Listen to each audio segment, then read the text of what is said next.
on peut largement commencer avec pas grand-chose. Avec pas grand-chose. Un tout petit capital, c'est ce qui s'est passé pour moi de toute façon, hein, puisque j'ai commencé à entreprendre, j'étais étudiant. J'avais 1000 balles sur mon compte, je galérais. Vu que j'étais étudiant, je sortais pas mal, donc je claquais pas mal mon oseille aussi. Et pourtant, j'ai commencé à entreprendre avec pas grand-chose sur mon compte.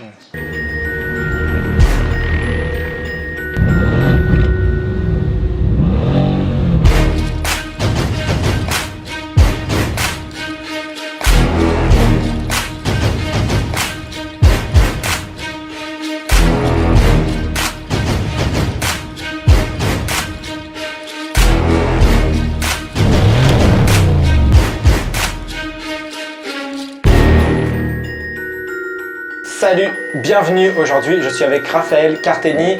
On va parler de business en ligne. Il gagne plusieurs milliers d'euros. Il est passé sur M6 dans une émission et c'était très drôle pour le coup. Enfin, c'est comme ça que toi tu la présentes. Exact. Et il a commencé donc sa chaîne YouTube avec la médecine et maintenant il parle de business. Il a interviewé Théophile Hélier, Cédric Anissette, Maxence Rigotier. Salut, comment ça va? Salut, comment tu vas? Ça va nickel. En forme? Ouais. Je suis super content de t'interviewer du coup parce que ça fait longtemps que je te suis sur internet. Merci à toi de l'invitation. Ouais, il n'y a pas de souci. Du coup, tu as quel âge? Et tu fais quoi? Tu es qui?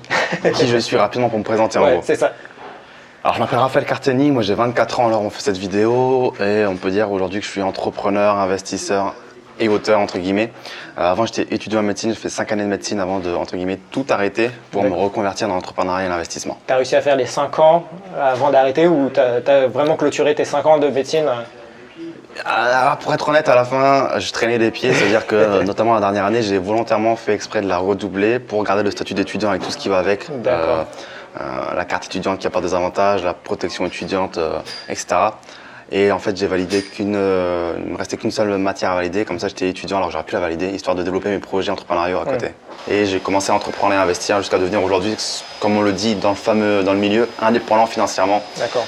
Donc voilà. Est-ce que tu es millionnaire du coup? Pas encore, mais on s'y rapproche. Est-ce que tu as un club qui s'appelle le Club Millionnaire, c'est ça? Mon site internet sur lequel je parle d'indépendance financière, d'immobilier, de business, etc. s'appelle clubmillionnaire.fr, donc un nom très bling bling entre guillemets, mais les gens s'en rappellent. Oui. C'est pour ça que je te pose la question si tu es millionnaire, du fait que tu es fondé. Est-ce qu'il faut être millionnaire pour fonder un club de millionnaires? Alors c'est pas un club de millionnaires, même si à terme peut-être qu'il se transformera comme ça. Alors pour l'instant, on me pose souvent cette question forcément, c'est voulu. Je ne le suis pas encore, mais on s'y rapproche doucement mais sûrement. Donc voilà. Du coup, tu as écrit un livre, tu disais que tu étais auteur?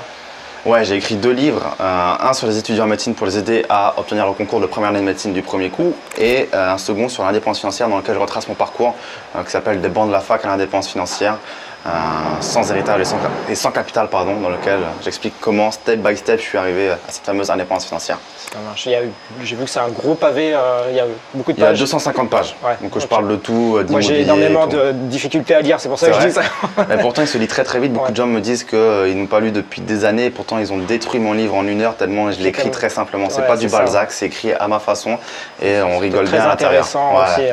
Tu as décidé de te lancer dans le business depuis longtemps. Je veux dire, c'est quelque chose qui est ancien, ça, cette envie d'entreprendre.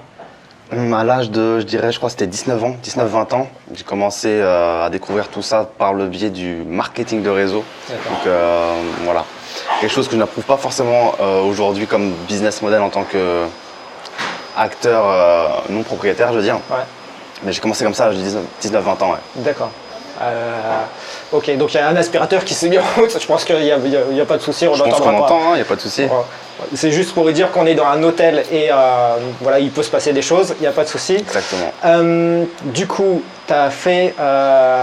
c'était qui les personnes qui t'ont inspiré à entreprendre au début, à tes 19 ans?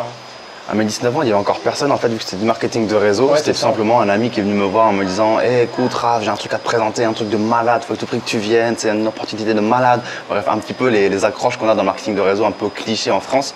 Et moi j'y suis allé un petit peu naïvement, j'ai commencé cette expérience qui m'a beaucoup enrichi sur le plan du mindset personnellement, pas forcément financièrement, mais qui m'a beaucoup aidé. Et donc à l'époque, j'avais pas vraiment beaucoup de mentors, mais ils se sont construits au fur et à mesure. D'accord, et le marketing de réseau, c'est quoi exactement du coup? Alors le marketing de réseau, en gros, comment expliquer ça simplement? C'est une entreprise qui a un produit à promouvoir, qui n'a pas de budget marketing classique, entre guillemets. Son budget marketing va être, entre guillemets, investi dans ces partenaires, dans ces distributeurs qui vont faire eux-mêmes la promotion d'un produit auprès de leur entourage. Et plus ces distributeurs auront un réseau auprès de qui ils ont fait découvrir le produit qui sera grand et plus seront rémunérés en conséquence. D'accord, c'est de l'affiliation ou c'est pas tout à fait la même chose? On peut dire ça, mais c'est plus poussé que ça. Il y a différents niveaux de rémunération, voilà. Chaque entreprise marketing de réseau a un plan de rémunération sur le volume de chiffre d'affaires, sur des objectifs qui sont atteints, sur des choses comme ça. Ouais. Ok. Tu as fait un micro-trottoir sur ta chaîne YouTube où tu parles d'argent, tu demandes aux Français ce qu'ils pensent de l'argent, du mindset vis-à-vis de devenir riche. Du coup, ce qui colle bien avec ton thème de millionnaire. C'est ça, moi je parle d'argent. Voilà. Globalement, on peut parler d'autre chose. On va parler de billets.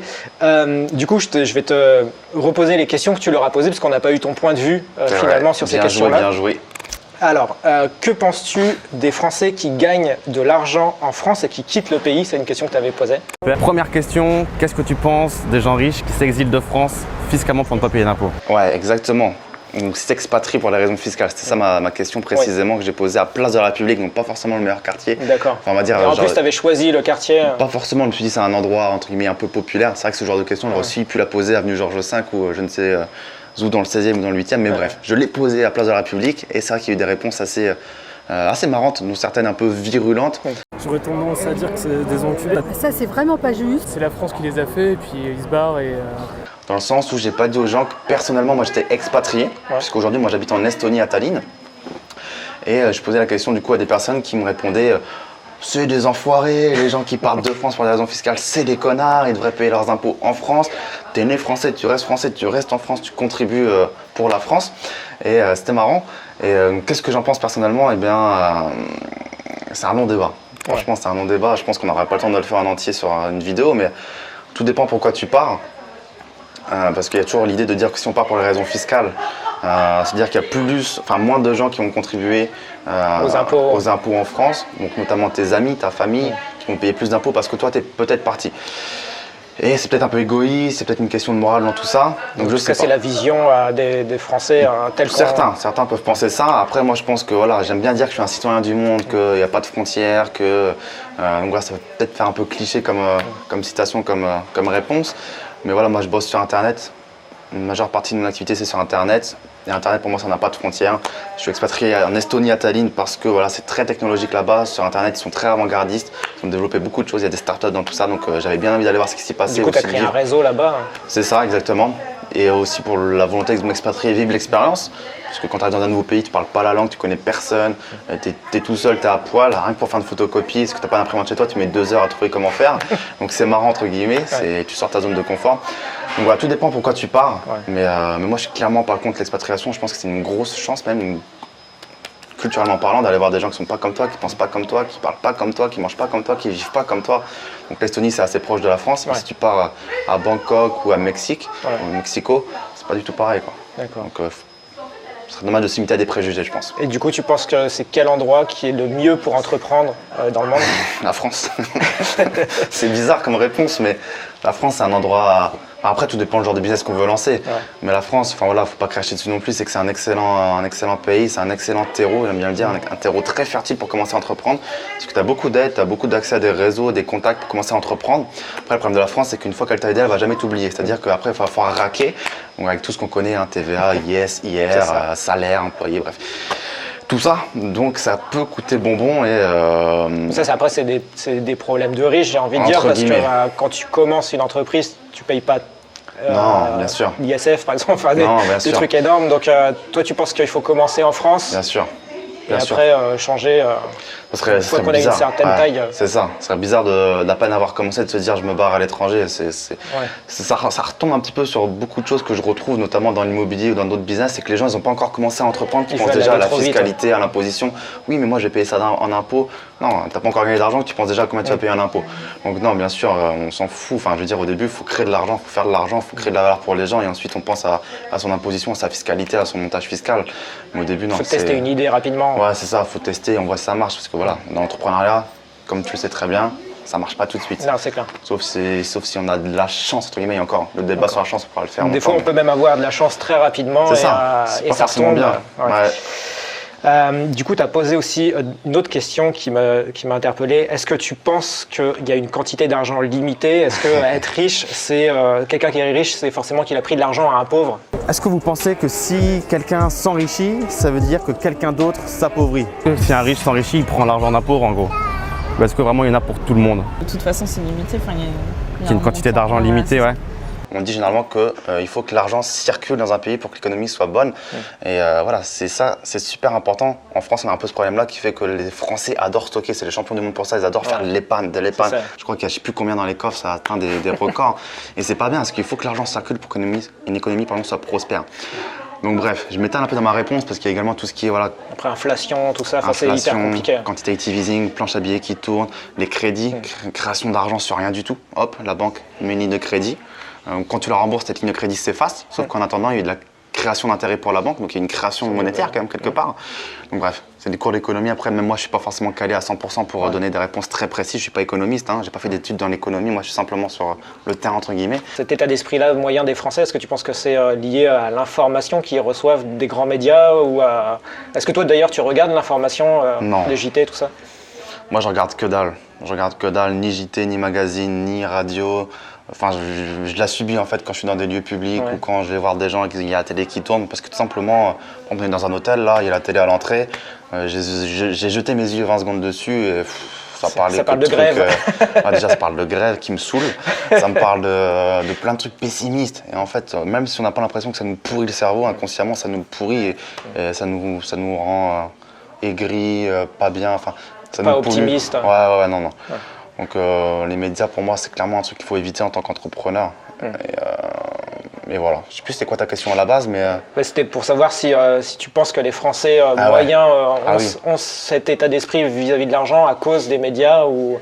Bah principalement. Ou du manque d'éducation peut-être simplement. Il y a plein de choses exactement, il y a un manque d'éducation. Franchement, je sais pas sur qui on peut rejeter la faute, entre guillemets. Il y a un petit peu tout le monde, à la fois soi-même, à la fois les médias, à la fois l'école, à la fois le gouvernement peut rejeter la faute sur tout le monde, à la fois personne. Mais c'est sûr que les médias vont pas aider les gens à entreprendre dans le sens où les médias montrent quand même beaucoup de choses assez pessimistes qui peuvent faire peur aux gens. Limite, t'as peur de sortir de chez toi quand tu regardes la télé parce que tu te dis putain, au bout de ma rue, il y a un mec qui va m'agresser ou si je vais en vacances, voilà. Dès que les gens, enfin bref, on va pas rentrer dans ce débat-là, mais c'est compliqué. Et du coup, on est dans le thème, est-ce que l'argent fait-il le bonheur? J'ai une autre question, est-ce que tu penses que l'argent fait le bonheur? C'est une grosse question ça. Je vais essayer d'éviter de faire une réponse cliché. Mais bizarrement, la réponse était plutôt sincère, enfin je trouve que la réponse était plutôt bonne des Français sur ce thème-là. J'ai bien aimé. Bon après, je pense que tout le monde est plutôt d'accord là-dessus. Il n'y a peut-être pas forcément de jugement de valeur à avoir non plus. Non, bien sûr. Voilà, la réponse bateau, c'est l'argent ne fait pas le bonheur, mais il contribue fortement. Voilà, bon, c'est vrai. J'ai envie de dire, aujourd'hui, si tu as de l'argent, c'est bien. Parce que tu vis mieux, tu peux partir en vacances à l'autre bout du monde, tu peux peut-être mettre tes enfants dans une belle école, tu peux te soigner correctement, tu peux bien manger. Ça coûte cher de bien manger maintenant. Au Moyen-Âge, ceux qui mangeaient beaucoup, c'était les rois. Ils avaient un gros ventre, du coup, parce qu'ils mangeaient beaucoup. Aujourd'hui, ceux qui ont des gros ventres, c'est les pauvres parce qu'ils mangent de la merde. Donc c'est un peu l'inverse, c'est-à-dire que pour bien manger aujourd'hui, il faut acheter des bons trucs. Enfin bref, je m'égare. Mais oui, bien sûr, l'argent fait le bonheur. Aussi bonheur, comme une bonne santé, des choses comme ça. D'avoir un peu de l'argent, ça fait du bonheur, Mais peut-être que derrière cette question-là, c'était aussi la question de la quête. Parce qu'on dit toujours, on est dans une quête du bonheur, on veut toujours le bonheur. Est-ce que avoir comme quête uniquement l'argent, tu sais, quand tu entreprends, tu te dis je veux entreprendre uniquement pour l'argent. Est-ce que c'est ça finalement la question derrière la question en fait? Ok, voilà, c'est clair qu'il ne faut pas tout mélanger, je pense. C'est que si tu entreprends pour l'argent au début, je pense qu'on le fait tous un peu pour ça au début. Mais très vite, on comprend que l'argent, c'est pas le but. C'est une conséquence. Aujourd'hui, l'argent, moi personnellement, c'est plus du tout quelque chose que je recherche parce que j'ai acquis une certaine base et je sais que je suis en sécurité entre guillemets et que je cours plus derrière. Bien sûr, l'argent quand il rentre, ça fait plaisir. Mais aujourd'hui, si on entreprend que pour l'argent, ça va pas le faire. Il faut vraiment avoir une motivation intrinsèque qui fait qu'on a envie de le faire, évoluer dans un marché, dans une industrie qui nous plaît, qui nous fait se lever le matin pour bosser dessus, même si ça peut être des fois un peu compliqué ou il faut se lever tôt, quoi que ce soit, il faut qu'on ait envie de le faire.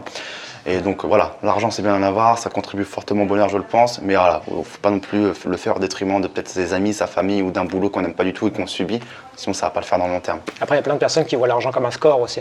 S'ils ont bien travaillé, ils ont un bon score. Ou pour briller, c'est ça aussi ou comment ça Pour briller, mais je sais que des gros investisseurs, enfin des gens qui ont beaucoup d'argent, à un Ouais. moment donné, la valeur en tant que telle de l'argent n'a plus de sens pour eux. Et en fait, Ah ils oui. se disent juste, je le fais parce que ça, c'est un score en quelque sorte, donc j'essaye de gagner plus. Ah oui, une oui, fois oui. que tu as 1 milliard Un sur jeu. ton compte, c'est plus qu'un jeu, quoi. Ah, c'est clair, pour certains aussi, c'est un jeu. C'est toujours en tant qu'humain, je pense qu'on aime bien aussi se dépasser un peu. C'est ça. Comme on dit, si on n'est pas en train de croître, c'est qu'on est un petit peu déjà en train de mourir. Donc, stagner, c'est jamais terrible pour soi-même, pour sa motivation, pour ça. Donc, c'est vrai que plus on en a, plus on a tendance à vouloir en faire pour C'est ça. évoluer. Malheureusement, quand on entreprend et qu'on avance et qu'on réussit, on gagne de l'argent normalement en conséquence. Donc, on ne fait que gagner plus d'argent normalement. Donc, c'est vrai que. Cette question est vraiment intéressante. On peut partir dans plein de directions Ah, différentes clairement. quand on parle d'argent et de bonheur. C'est quoi ta définition de riche? C'est une question que tu as posée aussi. Pour toi, c'est quoi un riche, pas? Qu'est-ce que ça veut dire riche pour toi en France? C'est quoi la définition d'un riche? Je l'ai posé, c'est vrai. C'est vrai. Qu'est-ce qu'un riche? Pour moi, un riche, c'est quelqu'un, ça ne va même pas être financièrement parlant. Parce qu'en fait, riche, directement, on parle de l'argent, mais en fait, c'est quoi la définition du mot riche? C'est d'avoir plus en quantité. Quelqu'un d'autre? Non, même pas. Que d'avoir plus personnellement en quantité que ce qu'on a besoin en quantité normale. Tu vois ce que je veux dire? Je ne sais pas si je suis clair, mais on a plus que ce qu'on a vraiment besoin en fait. Donc ça peut être riche en temps, riche en argent, Ne plus riche être en... dans le besoin en fait. Exactement. Mais pas forcément qu'en argent. Ouais. Et donc pour moi, être un riche aujourd'hui, c'est quelqu'un qui a du temps. Parce que le temps ne se rattrape pas, l'argent ça va, ça vient. Mais je pense qu'il faut toujours faire l'équilibre entre l'argent et le temps qu'on a. S'il y a un déséquilibre entre les deux, c'est terminé. Trop d'argent, mais pas de temps, ça sert à rien, tu peux pas le dépenser. Trop de temps, mais pas d'argent, bah tu as du temps, mais tu n'as rien à dépenser. C'est ça. Donc en fait, c'est ça qui est compliqué, cette balance à équilibrer entre l'argent et le temps. Parce qu'il y a beaucoup de gens qui se retrouvent déséquilibrés. Et on le connaît tous, des gens qui ont beaucoup d'argent, mais qui n'ont pas le temps, etc. Et voilà. Mais des gens aussi qui veulent beaucoup grossir, mais qui s'emprisonnent dans leur business, et c'est pas bon non plus. C'est ça, Donc, ils pensent pas à leur vie de famille ou quoi que ce soit, Ouais, ils pensent c'est ça. business, C'est ça, et c'est ça. finit en burn-out. exactement. Donc pour moi, un riche, c'est quelqu'un qui a du temps avant l'argent. D'accord. Et du coup, j'aime bien poser cette question, je la pose à chaque fois que je fais des interviews. C'est quoi ta définition de la réussite? C'est des bonnes questions. Hein. Qu'est-ce que la réussite? Parce que bien souvent on me dit ouais non c'est pas de l'argent, parce que tu sais il y a cette phrase de comment il s'appelle, Jacques Séguéla, qui dit si t'as pas de montre à 40 ans je crois, 50 ans je sais plus, t'as raté ta vie. La fameuse Rolex à 50 Ouais, ans, c'est ça? Est-ce que pour toi c'est ça la réussite? T'as la même définition que... Non. Bon, cette phrase en plus, Elle est sortie de son contexte. maintenant j'ai envie de dire, avoir une Rolex, c'est même plus quelque chose qui impressionne. Enfin, il y a tellement de gens qui à la vingtaine ont des Rolex maintenant que la réussite c'est compliqué, je pense que c'est propre à chacun. Certains ça va être d'avoir, franchement je sais même pas quoi te répondre, parce que c'est même dur pour soi-même de s'estimer avoir réussi Quel en moment fait. on réussit, Ouais. Pour d'autres, ça va être une vie de famille épanouie, d'autres l'éducation de leur enfant, d'autres ça va être de retourner dans leur pays d'origine et d'être bien installés, de retourner près de leur famille. Donc il y a une diversité, tu penses, dans la réussite. Chacun a sa propre... chacun son chacun a objectif. sa quête. C'est ça. Même pour moi, je n'ai pas l'impression forcément d'avoir réussi et j'ai pas forcément le sentiment qu'une fois que j'aurais passé un cap, j'aurais réussi. Enfin, je sais pas, je kiffe ma vie, je suis heureux aujourd'hui, mais... Tu cherches à réussir, mais une fois que tu l'as, tu dois te fixer une autre réussite en fait. Une autre quête, si on parle en termes d'objectifs, il y a toujours des objectifs. Donc quand est-ce qu'on a vraiment réussi en fait? Parce qu'un entrepreneur qui n'a pas d'objectif, c'est plus trop un entrepreneur. Et, question très compliquée à répondre. Je dois t'avouer que là, c'est philosophique. Une petite colle, C'est ça. Petite sèche. Penses-tu qu'il faut un capital de départ pour monter sa boîte? Je pense que de toute façon, si on a une bonne idée et tout ça, et que faut un capital de départ. Tu penses qu'il faut un capital de départ? Ça doit être, c'est assez compliqué. Tout le monde ne peut pas monter sa boîte. Alors, tout dépend du secteur d'activité. Ouais. Je ne sais pas si tu peux préciser ta question, mais c'est vrai que si demain tu veux construire un hôtel, tu pars à zéro et créer rien sur ton compte, c'est compliqué. Ouais. Si demain tu veux créer une activité sur Internet, carrément. Donc tout dépend du secteur d'activité, mais c'est clair qu'aujourd'hui, grâce à Internet qui a un effet très très puissant, on peut largement commencer avec pas grand-chose. Avec pas grand-chose. Avec un tout petit capital, c'est ce qui s'est passé pour moi de toute façon, puisque j'ai commencé à entreprendre, j'étais étudiant. J'avais 1000 balles sur mon compte, je galérais. Vu que j'étais étudiant, je sortais pas mal, donc je claquais pas mal mon oseille aussi. Et pourtant, j'ai commencé à entreprendre avec pas grand-chose sur mon compte comme capital. J'étais pas issu d'une famille entrepreneuse ou particulièrement riche. J'avais pas eu d'héritage ou quoi que ce soit. Et c'est justement l'histoire de mon livre, comment je suis passé des bancs de la fac en dépenses financières avec presque rien, quoi. Dans une conférence, tu as dit que tu avais commencé d'abord par l'immobilier et après par le business en ligne. Et que toi, tu recommandes de faire l'inverse, c'est-à-dire de commencer par le business en ligne. Du coup, comment tu as commencé dans l'immobilier avec seulement 1 000 €? Ce que j'ai fait, c'est que j'ai fait une sous-location. Donc c'était un petit peu… un peu risqué. Un peu borderline, puisque une des règles en France en termes de sous-location, c'est que tu n'as pas le droit de faire plus de bénéfices que ce que tu vas payer au propriétaire. Mais c'est quand même autorisé de faire des sous-locations? Sous-location autorisée. Non, c'est autorisé avec l'accord du propriétaire, ainsi que si tu ne dépasses pas en revenus ce que tu verses comme loyer à ton propriétaire. Donc si tu verses 1 000 €, tu n'as pas le droit de faire plus de 1 000 €. Ça doit simplement compenser ton loyer. Tu ne dois pas faire de bénéfices. Pour préciser la chose, c'était une sous-location familiale, donc c'était un petit peu différent dans le sens où le propriétaire déjà c'était un membre de ma famille et que j'exploitais simplement son bien pour me faire mes premières billes dans l'immobilier, apprendre comment ça se passe un contrat de location, comment ça se passe un accueil, comment ça se passe des déclarations, tout ça. Donc voilà comment j'ai commencé, mais exactement comme je te disais dans la conférence, si je devais recommencer aujourd'hui, je ferais totalement l'inverse, puisque l'immobilier aujourd'hui c'est capé à ton loyer. Tu as un loyer, le marché va dire que ça sera max ton loyer pour cet appartement-là, cette surface, alors qu'un business, une entreprise, c'est illimité. Tu as un potentiel de croissance qui va aller beaucoup plus vite potentiellement, avec des revenus, un chiffre d'affaires illimité. Donc aujourd'hui, si je devais recommencer, je commencerais directement par une entreprise et ensuite je placerais l'argent dans des… Peut-être que justement le fait que tu peux commencer sans investissement, la barrière à l'entrée elle est faible par rapport à l'immobilier, je veux dire. Ouais, c'est vrai. Du coup, il y a beaucoup de concurrence. C'est vrai. Mais aujourd'hui, tout le monde ne peut pas commencer non plus dans l'immobilier. C'est vrai que moi, j'ai un petit peu exploité une faille qui était de dire que j'avais cette opportunité-là. J'en ai exploité d'autres par la suite pour continuer dans l'immobilier. Mais c'est vrai qu'au début, l'immobilier, c'est quand même assez restrictif si tu es vraiment à poil. Si tu n'as pas de CDI, si tu n'as pas d'épingle, quoi que ce soit, c'est pas forcément le pilier le plus accessible. Mais c'est vrai que l'entrepreneuriat, après, en fonction de ton industrie, ça peut être concurrentiel, bien sûr. Est-ce que l'argent rend les gens méchants? Est-ce que vous pensez que l'argent rend les gens mauvais, méchants? Est-ce que tu as vu des gens méchants, toi? Je pense que tu côtoies pas mal de gens qui ont de l'argent, du coup, par tes activités, par ton club millionnaire notamment. J'imagine qu'il y a beaucoup de gens qui sont dedans. Est-ce que c'est plein de gens méchants? Bah écoute, je vais faire une réponse… On attire les gens qui nous ressemblent. Et comme je suis gentil, j'attire des gens gentils. C'est un club de gentils alors. Ça, c'était la réponse à ma faveur.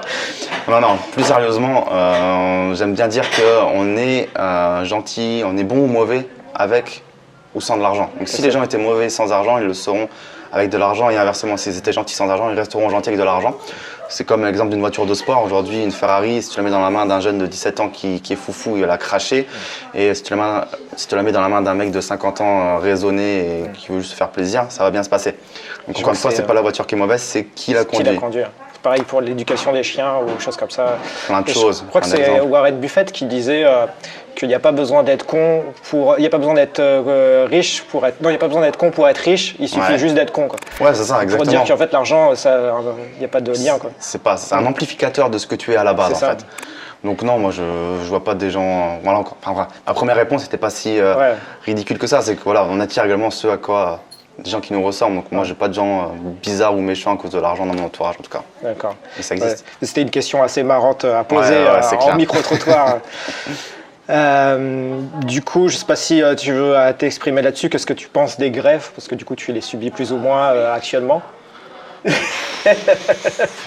Question suivante. Non, franchement c'est chiant. Moi je suis presque plus en France du coup vu que j'habite à l'étranger. Il y a moins de grèves à l'étranger? Enfin, est-ce qu'il n'y en a pas du tout? Largement. Je voyais, je sais plus, un mec de je sais plus quel pays qui faisait une remarque sur… un entrepreneur de je sais plus quel pays qui faisait une remarque sur la France et ses grèves en ce moment justement, qui disait putain, à l'étranger ça dégage une image de pays qui n'est pas bon pour le business, la France. Ah oui. Et bon, moi j'étais pas là depuis plusieurs mois en France, je suis revenu que là pendant les grèves, pendant 2-3 semaines. Et putain, ça m'a paralysé dans tous les sens, j'ai perdu un temps fou, les trains en grève, là je prends un avion ce soir, je suis même pas sûr que ça va voler. Et c'est ultra pénible, ça fait perdre du temps et de l'argent à tout le monde. Et après on s'étonne que la croissance de la France n'aille pas bien, mais là c'est plein de gens qui peuvent pas travailler, qui peuvent pas créer de croissance, de valeur. Parce que la croissance de la France, ça passe par une croissance personnelle de chacun. Et si les gens sont paralysés, ils peuvent pas créer de croissance pour la France. Enfin bref, Ouais, après, c'est un long débat. Mais... Après, c'est hyper politique parce qu'à qui Ouais. en vouloir, à l'État, aux gens qui font la grève et tout ça, je pense qu'on va peut-être pas j'ai pas envie de rentrer s'engager là-dedans. dans Non. ces débats-là. Mais Je pense pas que c'est ce qui intéresse les gens en plus. Du coup, je te pose la question, comment on gagne 1 million d'euros? Bah bonne question. C'est un peu compliqué de répondre. Tu me répondras dès que tu auras 1 million d'euros, peut-être. Exactement, j'ai pas envie de faire le mec qui donne des conseils alors qu'il les a pas encore C'est atteints, ça. même si c'est en bonne voie. Bah voilà, moi franchement, on le dit tout à l'heure, c'est une conséquence l'argent. ça. Et le million, encore une fois, c'est une conséquence. Sans m'avancer ou quoi que ce soit, je sais qu'il va être fait, il n'y a pas de souci, c'est qu'une question de temps. Et c'est pas de l'arrogance ou quoi que ce soit, c'est que dans ma tête, Tu es déterminé. je sais que ça va être un passage. Et parce qu'une fois que tu as compris plein de principes, c'est que tu peux pas faire 1 million du jour au lendemain. Ouais, Il y a ces idées sur Internet de croire qu'on peut aller vite. Bien sûr, on peut avoir un succès rapide, mais rien de valeur dans ce monde ne s'obtient sans en payer le prix, comme j'aime dire de temps en temps. Et ça prend du temps, mais ça passe par l'immobilier, ça passe par la création de valeur, une entreprise. Une fois que tu as compris que tu crées de la valeur pour les gens, le million, il arrive relativement vite. 1 million, c'est pas énorme, c'est 1000 ventes à 1000 euros par exemple. Tu peux découper ça comme ça et ça va vite. 1 million de chiffre d'affaires, 1 million net, ça dépend aussi comment tu comptes. En immobilier, 1 million d'euros, ça va très très vite. Tu fais 4-5 emprunts à 200 000 euros, tu as 1 million brut. Alors après, il faut le rembourser. Ça dépend comment tu comptes le million, toi. Mais voilà, je vais pas donner plus de conseils que ça parce que je l'ai pas forcément réalisé encore en 1 million net. Mais quoi ? Peut-être un message pour encourager les gens à... Il y a tellement de clés, de conseils clés. Je pense qu'on a déjà donné beaucoup sur ta chaîne YouTube et j'ai déjà un peu regardé et j'aime beaucoup tous les conseils que tu as donnés. Mais croyez en vos rêves, quoi. C'est clairement pas si inaccessible que ça. D'accord. Franchement, surtout aujourd'hui, il y a tellement de choses à faire avec Internet. Moi, je vois des gens de la vingtaine qui rapidement ont généré plusieurs millions grâce à Internet en pas si longtemps que ça, enfin en peu de temps. Grâce à un levier Internet, on impacte des gens dans le monde entier. Il y a la pub Facebook. C'est pas comme un business physique où tu as ton resto, tu fais 20 couverts, tu sais que c'est capé et ton chiffre d'affaires il est limité. Internet, tu touches tout le monde, ton business est ouvert tout le temps. C'est illimité. Tes emails, enfin voilà, ça part tout le temps, c'est illimité. Enfin bref, je m'égare peut-être un peu, mais Ouais. Mais ouais, on vit une époque justement où ça nous permet de faire ça et ça serait bête de passer à côté. exactement. Ça marche. Du coup, je te dis Tu voulais me merci. checker, là Ouais, je vais te checker. Je dis merci de cette interview. Je pense qu'on va arrêter là parce que tu as un avion à prendre pour partir à l'île Maurice. À l'île Maurice. Exactement.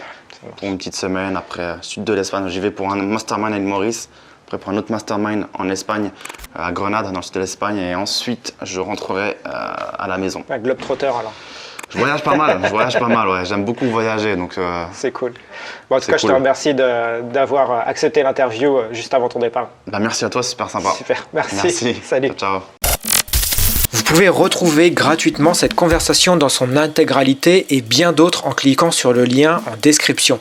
Des conversations pleines de clés pour améliorer vos projets ou votre entreprise. On se retrouve tout de suite de l'autre côté, mais surtout, restez déterminés à réussir. Salut!